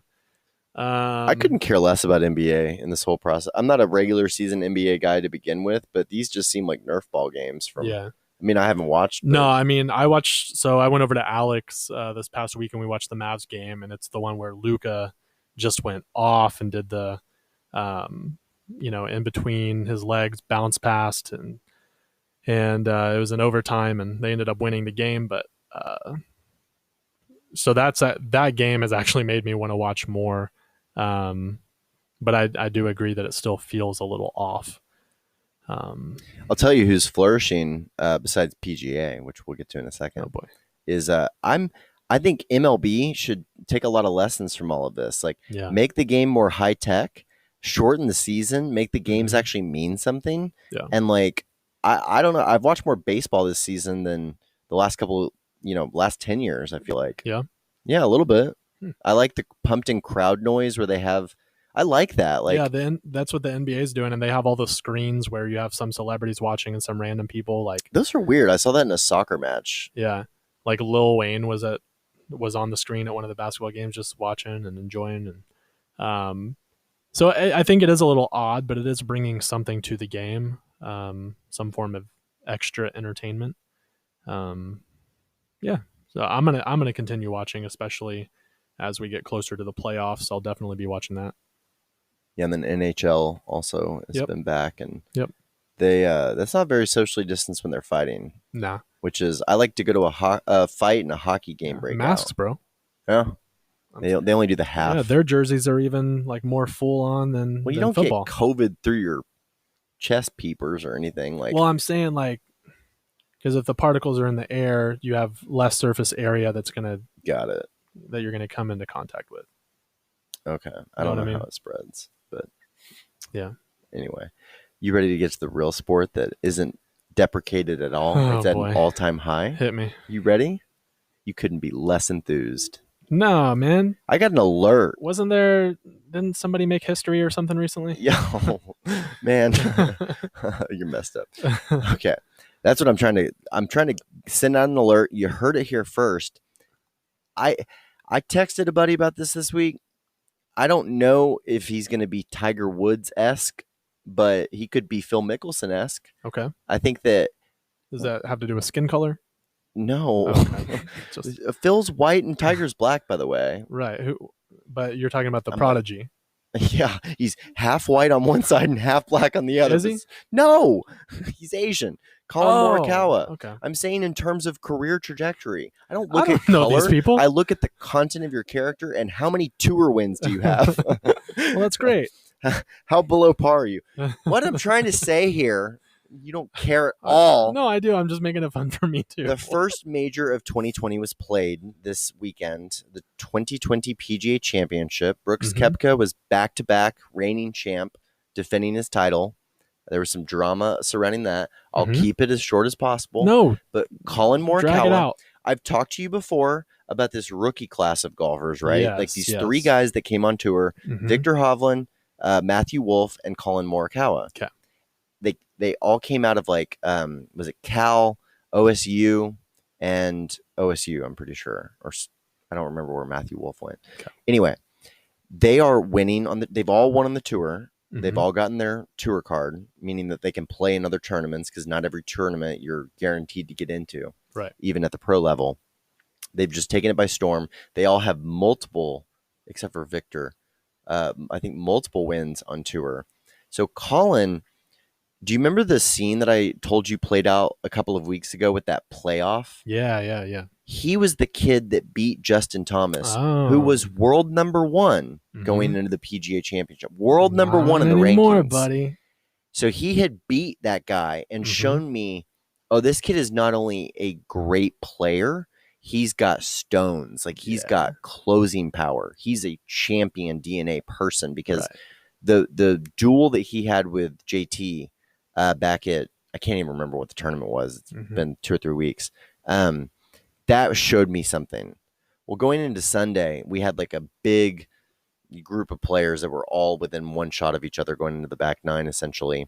And Colin, who's 23, 2 PGA Tour wins, steps up. He is co-lead, and then he hits some of the most incredible shots, like maybe in the history of the tour.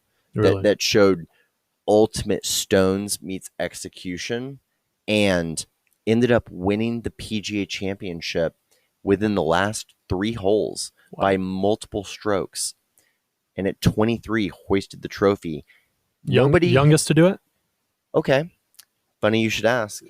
Let me actually fact check this real quick because he joined 2 players that were the youngest PGA Championship winners. He joined. He's the 3rd youngest. Okay. Tiger Woods. Mm-hmm. Okay.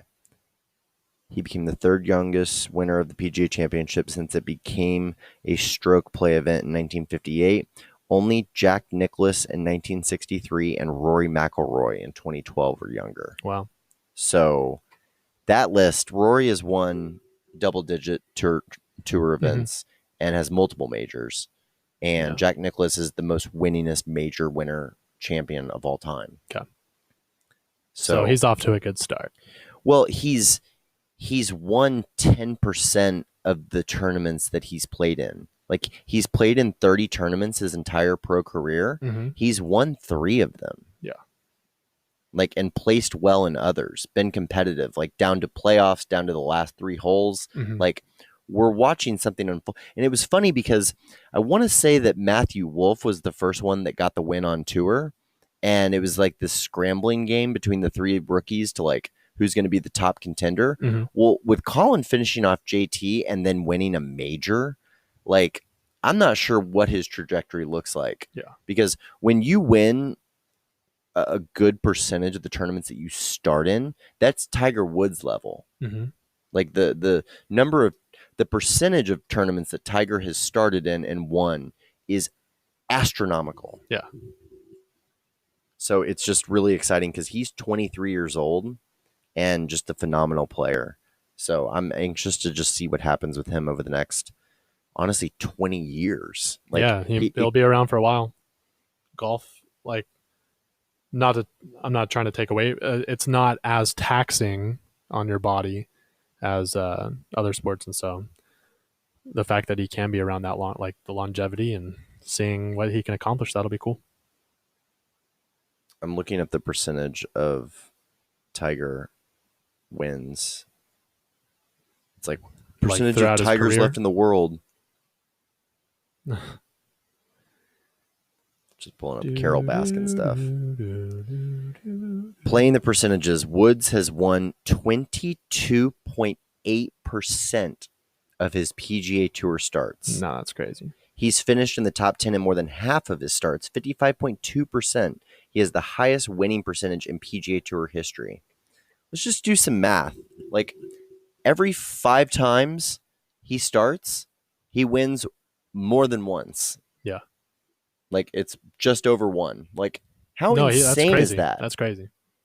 That I think if you're not a golfer, that's not an impressive statistic. But it is to me. To me, Colin Morikawa is showing a batting average on these tournaments that I think is going to be extraordinary. Yeah. Because if you win 20 tournaments and a major, you're Hall of Fame. Yeah. You know? So I think he's going to exceed all that. That's cool.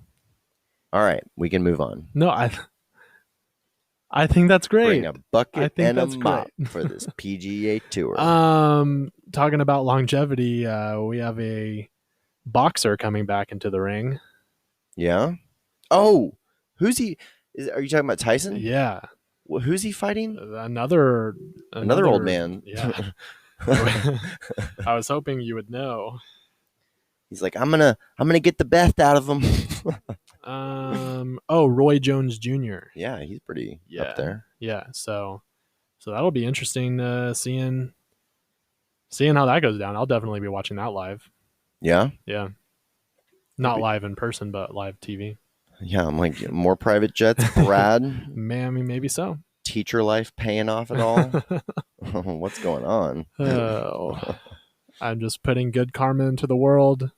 I'm getting it. So I think we're seeing some other longevity come to a close, and I'm glad that we covered like Brian Callen and kind of that stuff, because somebody else is getting canceled for being obnoxious and rude to be around, and I'm kind of mystified. Really? Like, is Ellen DeGeneres losing her show because she's a butt? Like, are we literally at that point where like you can be a butt to work for and you lose the show? Like, what is happening? Are they canceling her? Well, dude, I mean, I don't think anybody should lose anything for just being a butt. I will say, whenever you tote like this, on your show, it's all about love and acceptance and everything, and then to learn behind the scenes that you're not doing that in real life, I think that can be detrimental to your career. Not that she should lose her job just because she makes employees chew bubble gum because she doesn't like the smell of their breath, and they could get fired if they don't. But it's a great policy. I wish every workplace had that. Like, if you smell bad and I'm working with you, like, what's going on? Yeah, no. And again, like, I don't think she should lose her job. I think she thought about. I'm asking, is she though? Like, are they Oh yeah, I mean yeah. I keep hearing that James Corden is going to be her replacement or something. That could be so. Is that rumor mill, or is she on summer break, or what's going on? It was initially like a little break, and then I think it's turned into a longer hiatus because of all this. But this isn't the first time that the show was almost canceled, or like her contract was up in 2016, and she seriously considered like not doing it anymore. So it could be a mixture of it. It could be, she is a little bit burnt out, plus all of this is going on. So it's like, why even put up the fight? Like maybe if she did put up a bigger fight, she would be able to keep the job, but maybe her heart's not wholeheartedly in it. Yeah. You know what I mean? She's probably got more money than sin. Yeah, she's chilling. Yeah. Like why put yourself in the focus of the public after you make all that money? Like now just kick up your feet and chill. Did you catch Rob Lowe on Joe Rogan? No. Oh my goodness. One of the most relatable interviews. Like they are so funny. And so they're talking about how Rob was like, he was on a show that back in the day was ranked like in the 60s or something like that. It was like dead last, and it still got 19 million viewers because that's how TV used to work. And so he's been famous for so long. Right. He's 56 years old. Yeah. He looks like a god. Yeah. Like, goals. Wow. He has goals. But back in the day, he was just a little coke fiend. He was just a little into that booger sugar and a little bit of cerveza. And so that's the secret. So no, he quit all that 30 years ago. I think he was 26 when he quit. And he said that he was just crazy. Like a little bit of tequila led to a little bit of coke and, bad decisions. Did he say if he just quit cold turkey or like what? Yeah, I'm not familiar with. He goes into that about the mentality a little bit. But the funny part about what he said was they're talking about, do you remember back when you could act up as a celebrity and be crazy and party before the internet, where like you went into a private club and nobody even had digital cameras. Like he was like, what was it like to be famous in the 80s? And at one point Rob goes, I don't know what the point of being famous today is. Like, why would you want to be famous? That's what I'm like saying. You can't do anything. Like, no, like make me a producer of like put me behind the scenes, like, getting my coin back there, because I do not want to be in the limelight where everybody's watching my every move. My dad has always told me, like, it's best to be rich with anonymity. Right. Yeah. For multiple reasons. Little part of me still wants to be famous, but I don't think I would. You want to make your mark. I don't think I would enjoy that in many ways. No, I don't think so either. So, anyhow. Yeah. You'd have to mind your P's and Q's a bit more. I mind them pretty well. I'm reading a book in Cancun, buddy. Yeah? Buddy. I brought you a book. Yeah, thank you. Goggins. Yeah. Dude, I swear, I thought I saw David Goggins on the beach, and I had this whole... It wasn't him, but I just went with it and just like had this weird daydream where I'm like, I daydreamed that I was getting a selfie with him and then giving it to you and being like, guess who I saw on the beach? And then you brought me his book today, and it's like, man, this weird... I like how you're daydreaming about me on your vacation. Well, I think it was last Wednesday, and I was just seeing things that you told me about in the mirage. I was like, I'm used to talking to my friend for our friends, listening, consumption. No, it was good to get away, but I was itching to come back, and I'm glad that we did. Likewise. Glad that we're getting number 43 in the books. Yeah, man. What else you got? Well, one last story. I had a really random day 2 nights ago. I get a text from a former friend that you'll know, and I can tell you who it is after the show because I don't... it's kind of a serious situation, but I get a text saying, and this is a friend who lives out of state, so like hours and hours away. And they're like, hey, can you help my sister out? Like she's in a bind. She's needing to move her stuff out of the house. And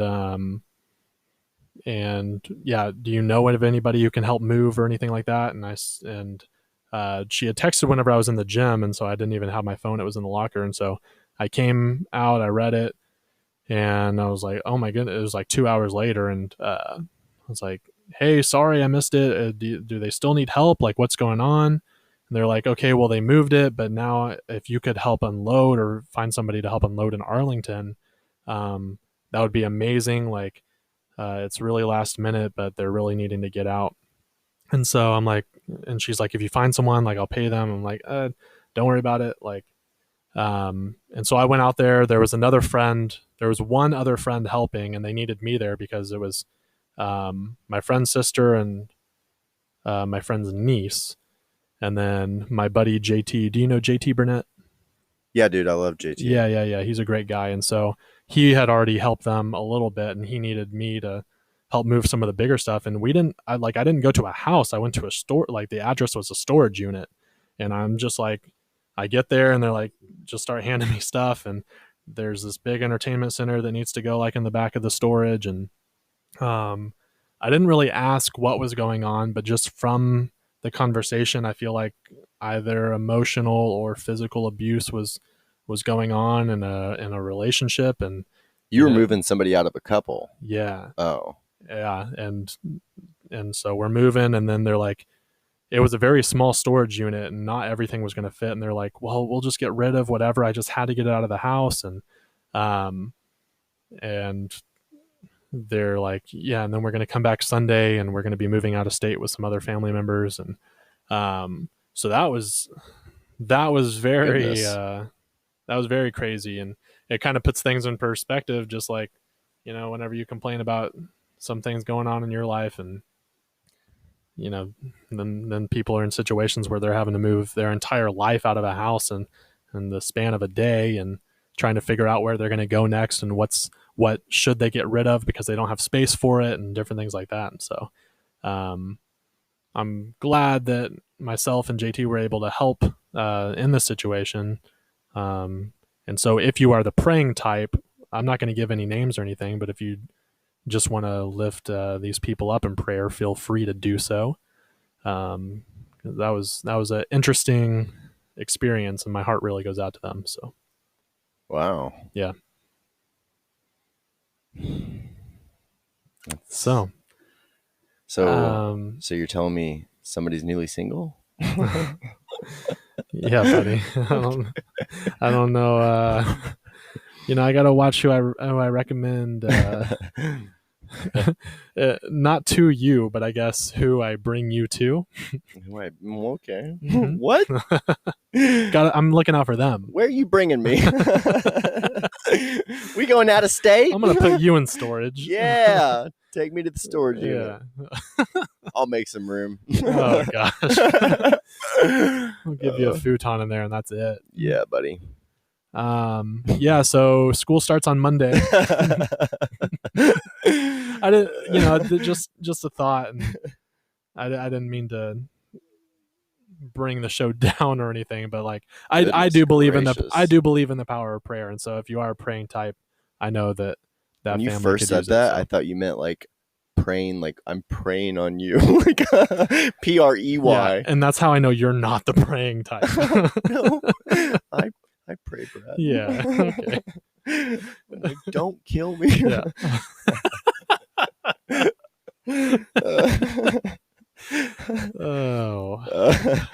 School starts on Monday. I got a story to really bring it down too, actually. Do you? Yeah, it's pretty funny though in my head, so probably not so at not. all. I don't know if you caught. I'm not gonna be that vain narcissist dude that assumes that you watch all my stories or see all my posts, but did you see my uplifting post from Cancun where I'm like, these baby turtles are gonna hatch one day, and it's one good thing to come out of 2020. Yeah. I made this little sentimental post. I want to let y'all know that the next morning. Okay, first of all, I posted on Instagram when I was in Cancun. Follow me at Carson Gibbons. I posted this thing. I'd taken a photo of all the little mounds where all the little sea turtle eggs were. Mm-hmm. And they're slated to hatch and make their little meander, their little scamper over to the ocean in September. And so I'm like, here's one good thing to come out of 2020. Like, new life is going to scamper to the ocean. And I want to let you know that the next morning I went down and there was an egg and there was a dead sea turtle. Oh, no. And he'd already gotten a hole eaten through his heart by the bugs that were preying on him.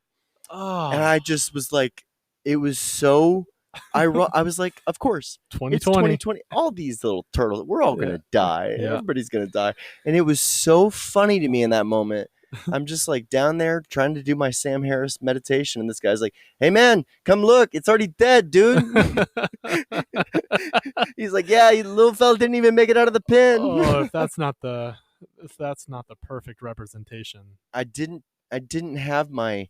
Oh, correction. I was going to freestyle meditate. I didn't even take my phone because I would have taken a picture. So later I went up to get my phone to go take a picture. I'm like, I'm going to do a payoff post on Instagram because this is hilarious. Like, I was going to do a story like, just kidding, they're all dead. Yeah. And they'd already. It was all gone. They'd already, it was gone. Jeez. So I assumed that an Emporio employee was like, let's not have this in the public's eye. But how funny is that? What's your takeaway from this?